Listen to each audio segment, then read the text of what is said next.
Situs Sirahketeng adalah situs yang terletak di Desa Bedingin, Kecamatan Sambit, Kabupaten Ponorogo.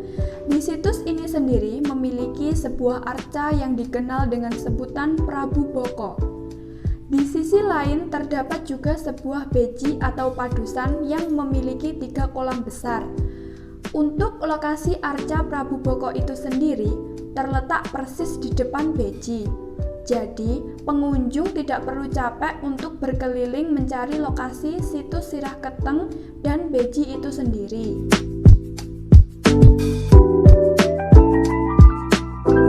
Untuk kegunaan dari arca Sirahketeng itu sendiri, dilarang untuk melakukan semacam doa-doa ataupun penyembahan, melainkan situs arca ini diperuntukkan sebagai tempat pelestarian budaya, sejarah, situs sejarah, dan peninggalan di masa lampau. Kemudian untuk beji itu sendiri terdapat 3 kolam. Salah satu dari kolam itu terdapat tempat yang dikenal sebagai padusan. Konon katanya, tempat tersebut dulunya sebagai tempat pemandian para putri raja. Namun, untuk sekarang tempat itu menjadi kolam ikan. Tetapi, tetap menjadi tempat yang disucikan hingga saat ini. Untuk 2 kolam lainnya, kini menjadi tempat pemancingan ikan umum. Jadi, para pengunjung juga bisa bersantai sambil memancing di sana. Untuk cerita Sirahketeng ini memiliki kisah yang masih simpang siur, artinya masih diragukan kebenarannya karena terdapat 3 versi cerita, yaitu versi Kerajaan Jenggala, versi Betara Katong Suryo Ngalam, dan versi wayang.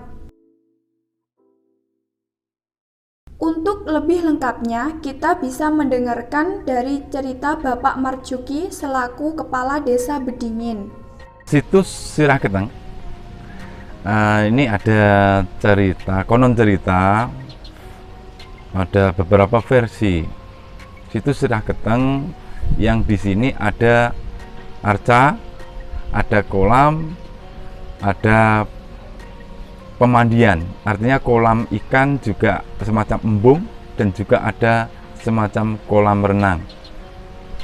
Nah, kolam renang di sini kalau dulu namanya padusan. Nah, arca itu namanya Boko atau Prabu Boko.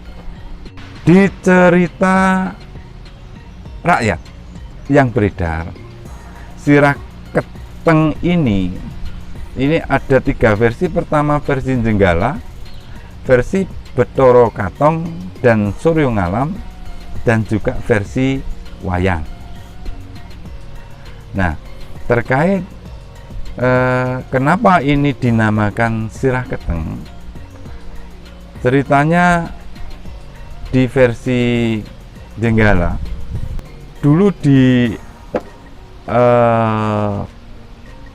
Kerajaan Mataram Hindu atau Mataram kuno itu ada seorang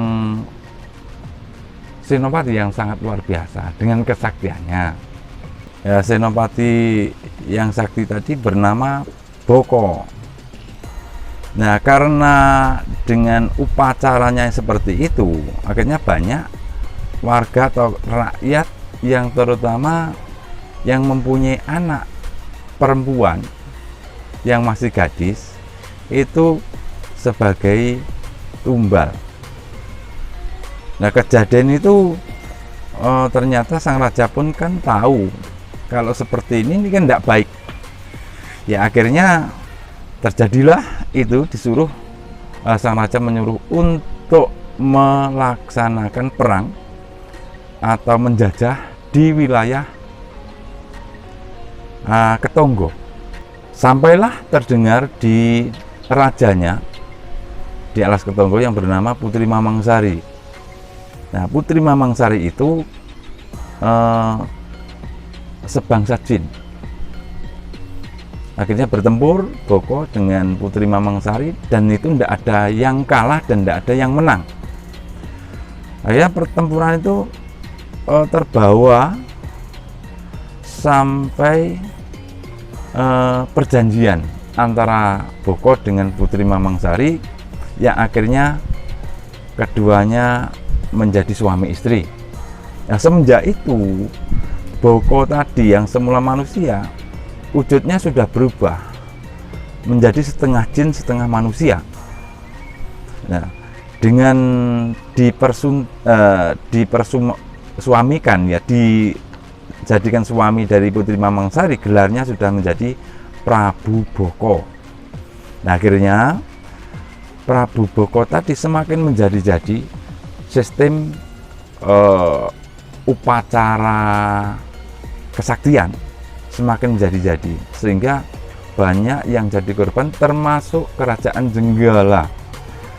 Nah, akhirnya sang raja mengutus pangeran dari Jenggala yang bernama Raden Bambang Pajarprono. Nah, akhirnya sang pangeran yang bernama Raden Bambang Pajarprono itu ya tidak terima, akhirnya bertempur, menang. Sebagian putri tadi itu dimasukkan ke dalam warangkanya, pusakanya Ki Hajar-Prono. Nah, kemudian dibawa sambil mengejar, kejar-kejaran antara Boko dan Raden Bambang Pajarprono. Nah, kita ambil singkat. Nah, akhirnya kena itu si Boko tadi kena di sini, baunya leteng-leteng. Dipakai senjatanya Ki Hajar-Prono atau Raden Pajarprono tadi.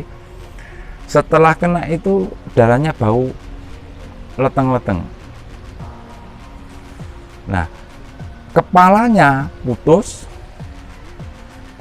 baunya leteng-leteng, akhirnya dinamakan Sirah Keteng.